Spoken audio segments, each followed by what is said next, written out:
ஆடியா?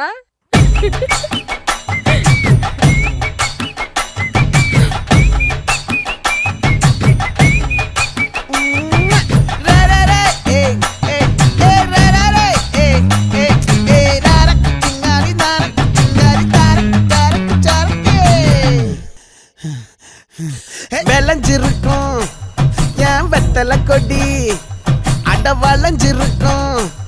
ஒரு சன்னல் வெடி தோட்டா ஒரு கண்ணால தொலைஞ்ச ஒரு பொண்ணால வாகா இந்த வம்பால வல விரிச்சிட வந்தாளே பார்த்து வளைச்ச தேக்கு ஓம் பட்ட உடம்பு சோக்கு என்ன குத்தும் குறும்பு மூக்கு கொஞ்சம் ஓய்வை கொடுத்து தாக்கு என்னடி சித்திரமே இங்க நீ பத்திரமே சொல்லுடி கட்டளை எத்தனை நான் செய்வேனே அன்புல